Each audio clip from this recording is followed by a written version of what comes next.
Courtney and welcome to my channel. If you haven't already watched it, I suggest watching my bookshelf organization and construction video where I build 3 IKEA bookshelves and organize them by color so they are a rainbow shelf. Also, I have my Facebook, Twitter, and Instagram accounts listed below if you want to follow me there for more bookish content that I post on a little bit more frequently than just once a week here on BookTube. Alright, so today we are doing my May, right? That's what month we're in? May reading vlog.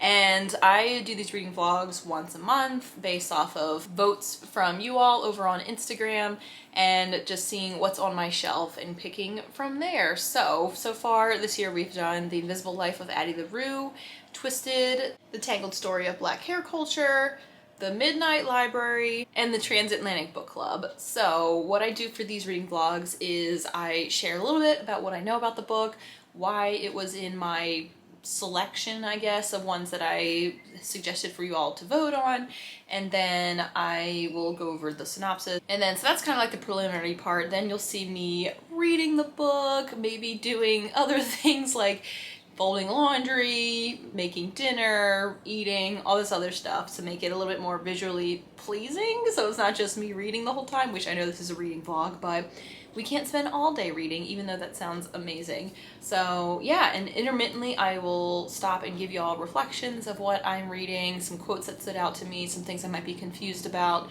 where I think the book is headed, and so on and so forth. So I will say I will probably give spoilers. Like, it's kind of hard to do these reading vlogs without giving spoilers. So if you, I'm sure there's a way, but I feel like it would be so like, oh, you have to read it and get what I mean. And I don't want to do that, or like give you like these little teasers and then like get you annoyed. So yeah, if you want to know about the book that I'm reading now as I'm reading it, feel free to continue watching. But if you want to wait and read it yourself, or just wait in general and watch it later, feel free to do that. Like, no feelings hurt or anything like that. But to the book that I am reading. So we're gonna do Black Buck by Mateo Oscar-Ripour. So this was the selection that you all had voted on. I honestly can't remember the other two. I think it was Conversations with Friends, which was for a buddy read, which that conversation, you're watching this probably a day or two after the conversation we've had on our Bookstagram buddy read channel. And then it was also the 100 Lives of Lenny and Margot, and that was an ARC or advanced review copy that I reviewed before its published date. But this was the one that folks had selected. This is also part of my Read Like a Gilmore reading challenge, and this is the quote from Richard Gilmore where he talks about people die, we pay, people break a leg, we pay, and so on and so forth, because he's talking about the insurance business, and this is my prompt for a book about business. So what I know about this book, before I read the synopsis, I had seen this a few places. It was also, I don't know too much about the Read with Jenna book club, I have no idea, but I'll probably take that sticker off later. I don't like when stickers are on there. But yes, this I bought during Valentine's Day or on Valentine's Day. I always treat myself to a book.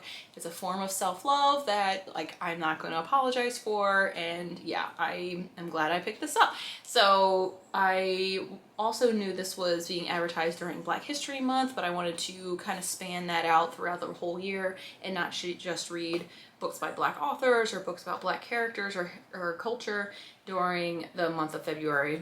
So that's one of the reasons I wanted to wait a little bit.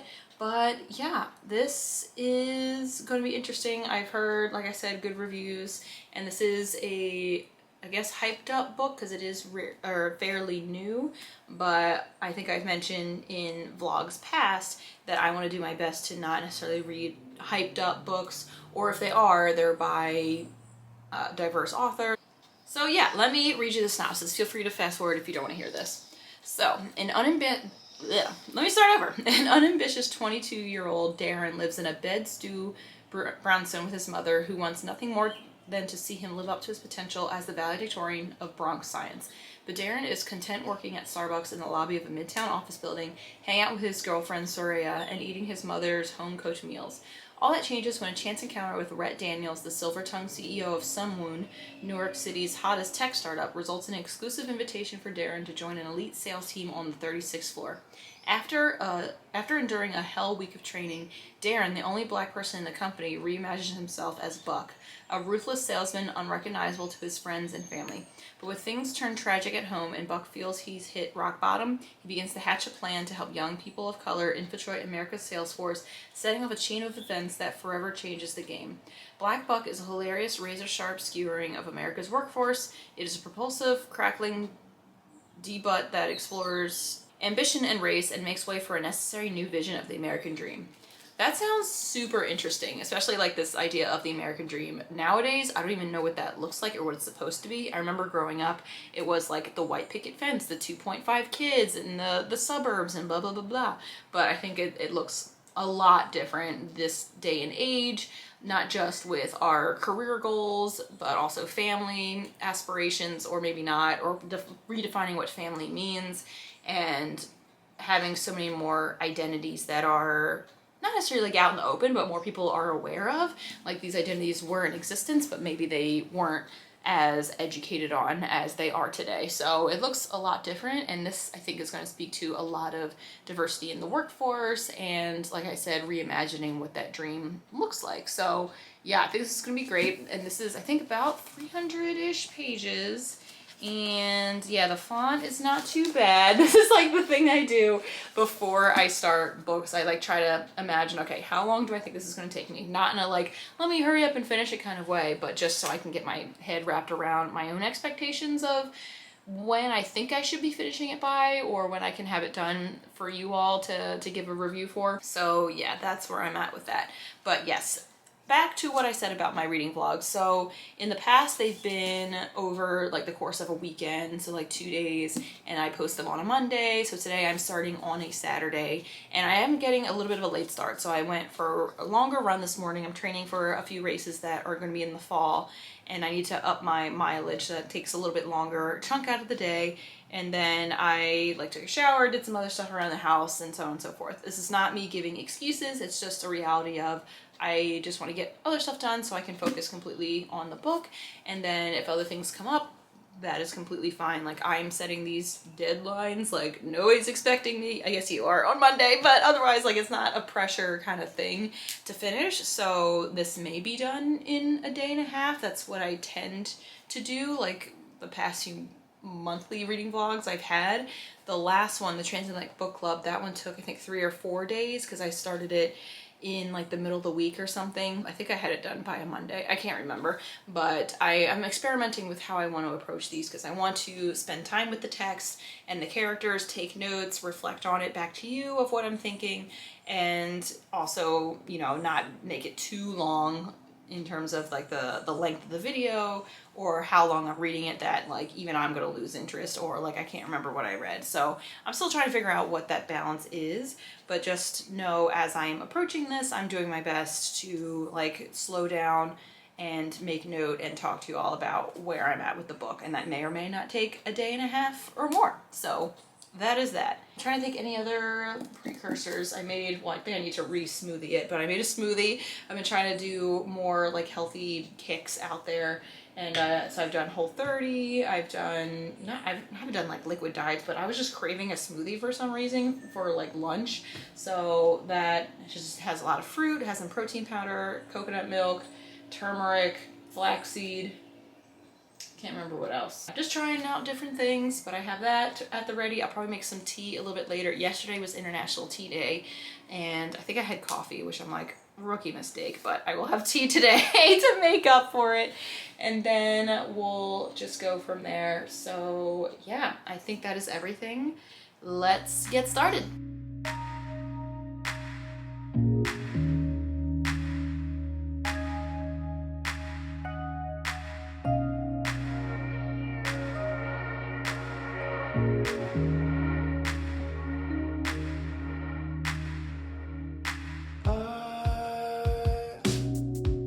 So funny story, I actually fell asleep. And I swear it's not because of the book at all. I was exhausted from my run, more tired than I thought I was, and started napping and slept for a good hour and a half. And then I picked up a coffee. So this, if you see my other videos, this is the butterbeer cold brew, and it has like all that stuff in it, but it's only like 85 calories, so it's healthy, but I just needed some caffeine. But it's funny because in this book, I took the cover off. I have to when I read hardcover books. It's just better that way. But anyway, I'm about 20, 30-ish pages in, so not far before I fell asleep. Again, apologies. It's not because of the book. And yeah, it's funny that I'm drinking this coffee because the main character, Darren, is like the head manager or store manager of the Starbucks inside this building, and he like hates coffee.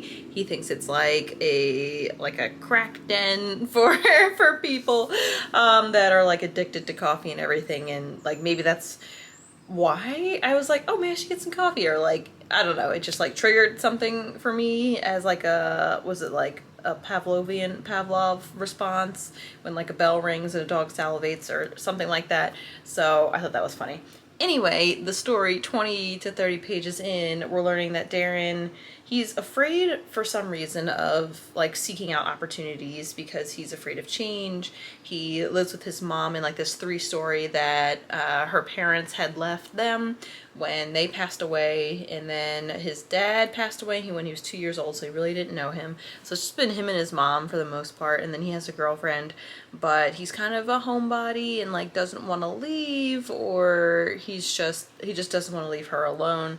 But that's kind of like been holding him back, and they all realize that, his girlfriend and his mom, and then one of their neighbors, because they like sublet one of the floors of the apartment. And yeah, so anyway, he's at the Starbucks, and he is talking to this guy who's like a regular, and like convinces this guy not to have the drink that he always gets, and gives him something else that'll help him with his position or his career, because he always hears him on the phone talking to either other business people or clients or whatever.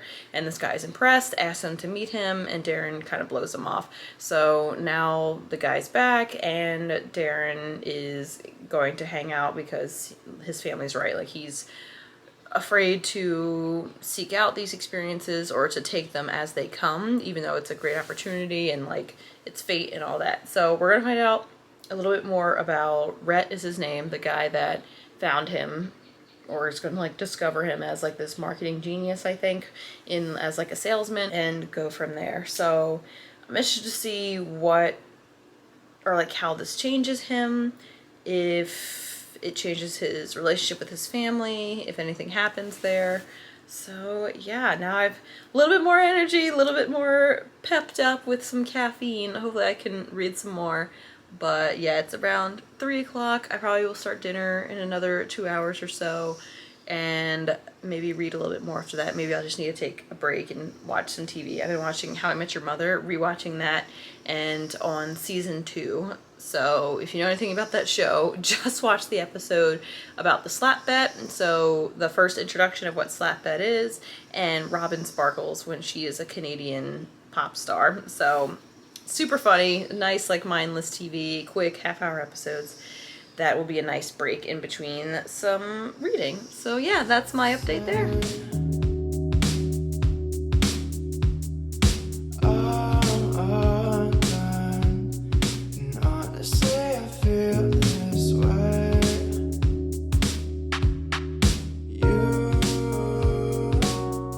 Hello, I'm back. So we're about 100 pages in. I didn't fall asleep this time, but that's where I'm at, about a quarter of the way through, and I am getting so angry, not at like the style or the writing or whatever, but the situation and I guess the areas that Darren is finding himself in.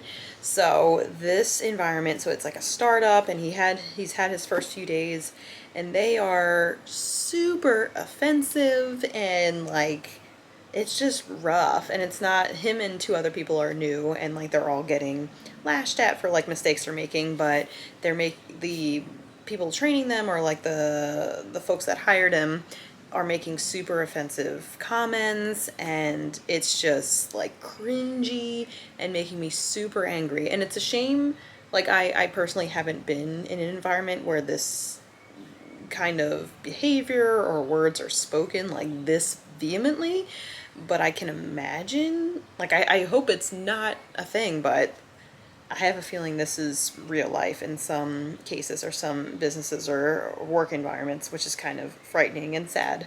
So, yeah, like, as each of these statements are being made, and I'm not going to repeat them because they're just terrible, but as they're being made, like, I'm getting angry. Darren, it's in first person, so his inner monologue and his inner thoughts are displaying anger, but on the external, like, he's all about, like, I have to do this, like, I'm doing this for my family, for my ma, and basically he's got to, like, suck it up, which is terrible. So I'm like, where's HR in all of this? And yeah, I don't know if that's ever going to come through in this scenario or this position that he's in. But yeah, he's like this close from exploding. Like he almost, like he's balling his fists up with all the comments that are happening. And like some of the I guess conference rooms have names that are also, they have like religious names, and I'm like trying to figure out why did they name these rooms, like they named it the Quran, and I can't remember some of the other, they're like religious texts, I guess is what they name some of these conference rooms, but there's nothing religious about them, so that's kind of disheartening. Of like, what are you trying to say here? I really don't know, or I don't want to know, honestly. But he's already starting to change. It's his first weekend, and he's already noticing like how tired he is, which, new job, I get it, it's exhausting, but it's not just the physical, like, not stress, but like trying to understand everything that's happening, and in terms of like the job, learning like the lingo and like how things are done, what your job actually is, what the company actually stands for. It's not just that exhaustion, he's also exhausted from like trying to keep his cool because of all the offensive things that are happening. So that's double the exhaustion, and yeah, it's yikes. I'm exhausted reading it. But I'm trying to think what else.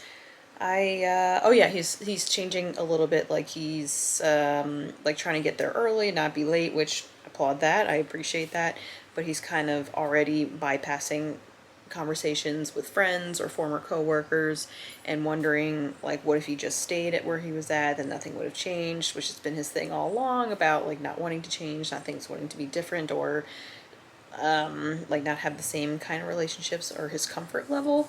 So it's kind of twofold here, like he's stretching himself to make a better life for himself and his family, but at what cost is kind of what he's struggling with right now, and I'm anticipating that's going to continue.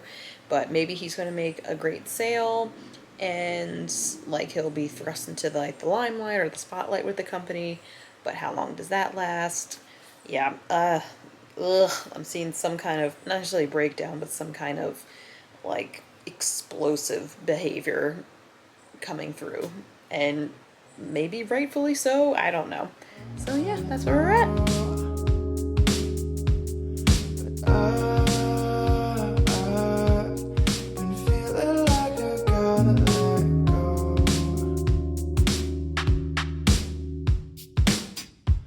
And you know I hate to say, but it's just that love is so hard. Hello, welcome back. So I am about halfway through, about page 150-ish, and you saw earlier I was having dinner. I had green lentil curry over white rice from the Minimalist Baker. I really suggest their website, amazing stuff, vegan, vegetarian, amazing. And then I was watching A Million Little Things, which I'd taken a break from because I was watching Firefly Lane, How I Met Your Mother, and I can't remember what else, Game of Thrones. So I'm back to Million Little Things that I hadn't seen before, and this episode was pretty heavy, so yeah. I don't want to give spoilers away, but there was a lot going on in this episode. So I'm glad now that I'm in the living room, got the windows open, sun setting soon, got the fan on since it's a little warm. But anywho, back to the reading, since this is a reading blog. What has been going on? So I think the last time I chatted with you all, Darren was kind of questioning, like, what is this? And there was a lot of offensive terms and actions and all that kind of stuff. And he kind of like kept his like, what's the phrase? Like his nose to the floor or his head down. Is that what it is? Like just going through and doing whatever was asked of him and blah, blah, blah.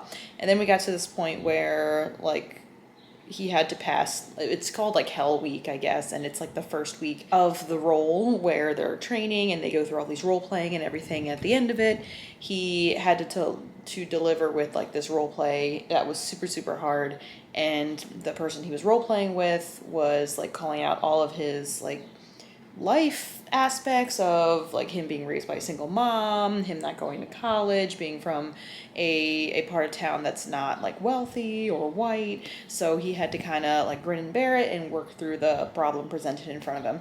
And then like he passed, awesome, woohoo, and then they went out and he started changing. So this is what we are afraid of, right? Of him becoming somebody, not necessarily he's not, but kind of forgetting who he is or what his values are and what's important to him.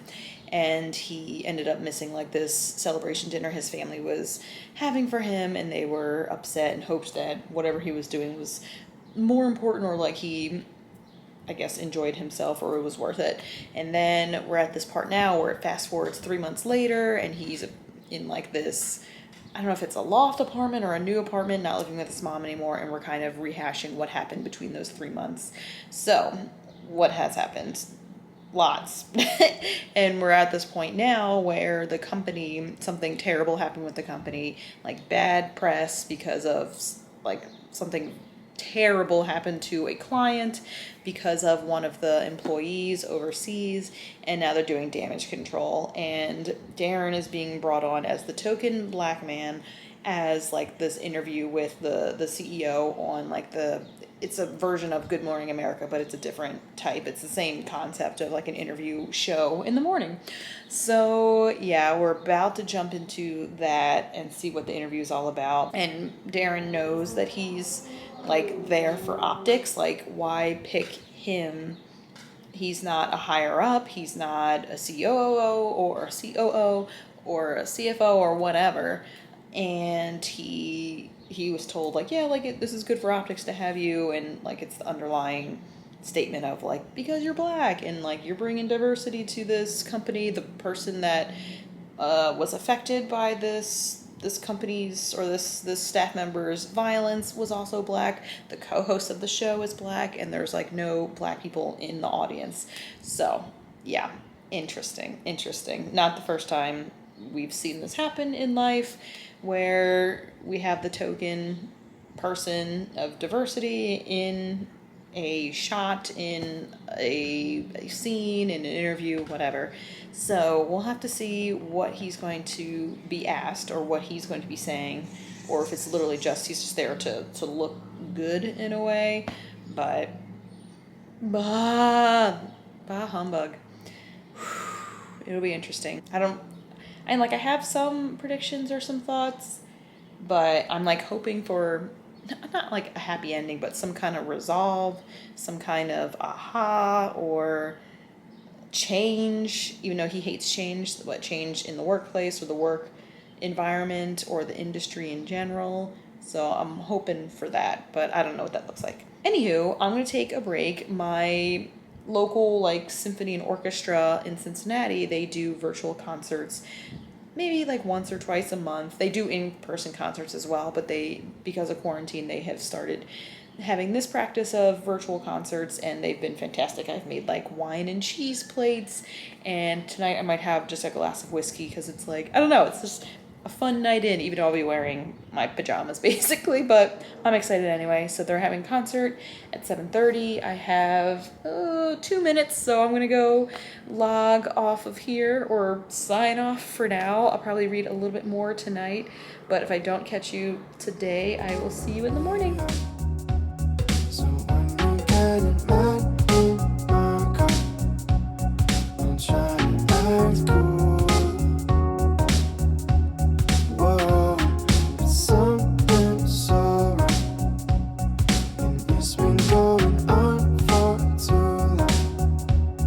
I'm trying to show. Good morning. welcome to day 2 of the reading vlog. So we are about here, 2/3 of the way, 3/4 of the way done. And man, it's fast forwarded 6 months and Darren is a completely different person for the most part.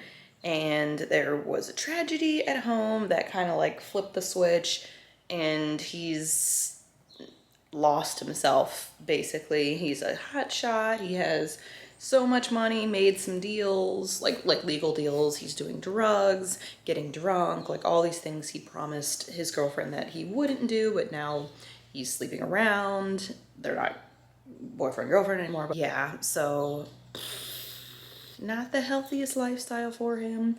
I feel like he's gonna crack soon and kind of realize like this isn't me, or somebody or something is gonna help him realize that. And I don't think it's going to be good at the moment, but on the other end it will be. It's kind of how things seem to happen in TV, television, books, and all that kind of stuff, where the main character kind of lost their way. Yeah, I'm trying to think what else. It's just interesting the lengths that people, or I guess we people in general, go to like be successful or have the life they think they've always wanted, but maybe it's not what they imagined, and they're just so far down the rabbit hole that they just keep going and get lost in it. But yeah, it's kind of cringy. It's unfortunate what we're seeing with his actions and his words. Ooh, yeah, I'm not a fan of him right now. But anywho, I just finished eating a sweet potato waffle. So good. My brother gave me a Belgian waffle maker. I think it's a Belgian waffle maker. Ooh. And I've just been making sweet potato waffles like crazy. So it's been delicious and healthy at the same time. But now I'm gonna head out and meet my girlfriends.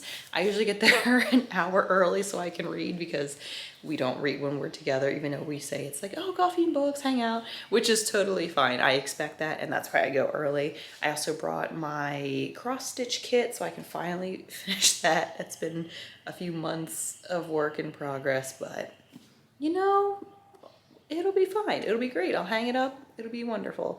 So I'll do that and then finish reading this, finish up the blog. I'm gonna go through some stuff and donate and trash, just going through like a minimalist kind of day as well, and then head over to volleyball. So there you go. There are the plans for today, Sunday, and I'll talk to you later. Be strong, but I just can't bear. Oh no, 'cause I'm afraid.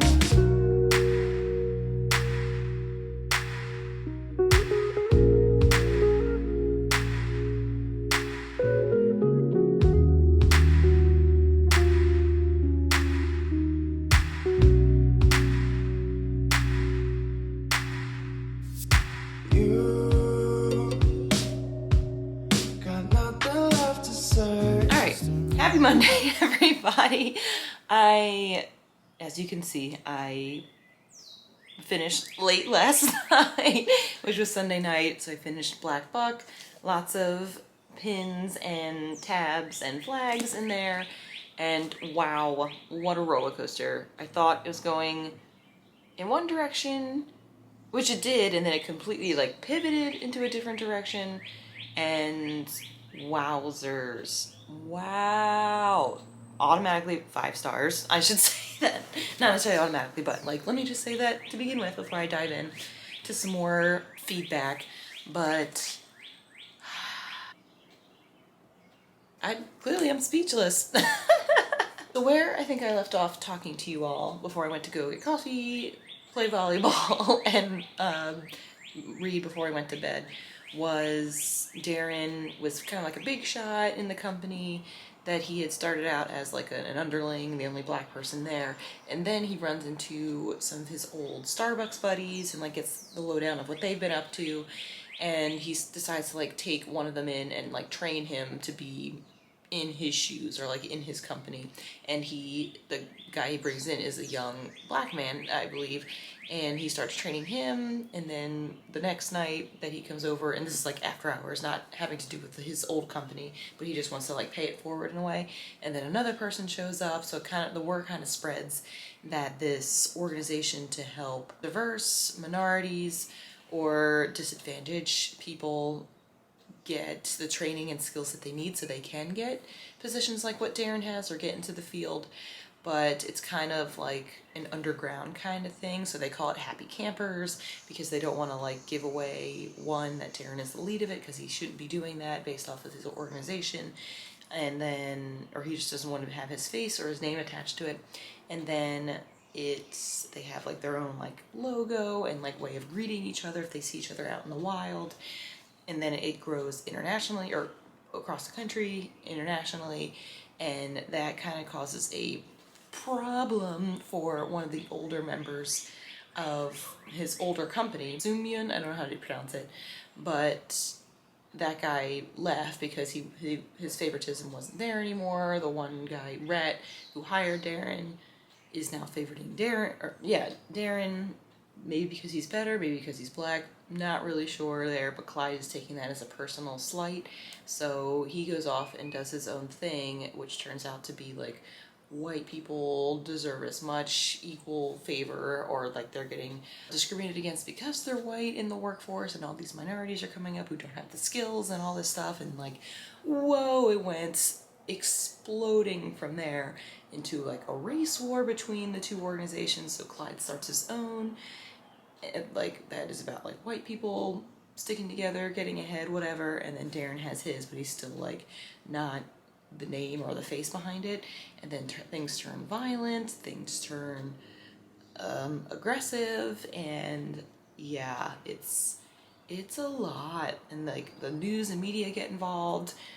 We see at some point Darren gets revealed as the person behind it, and it explodes in his face too.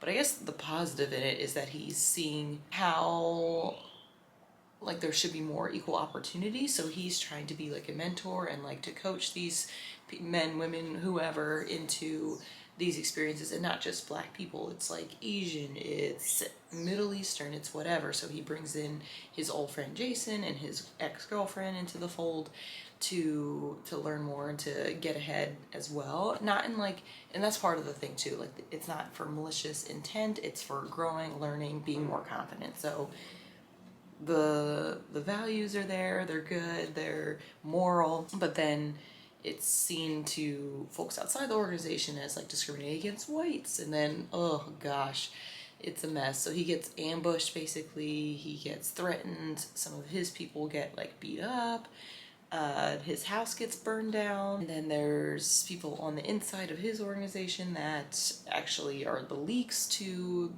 Clyde's white organization, and so they're like one step ahead of them to like bring them down. So woof woof woof.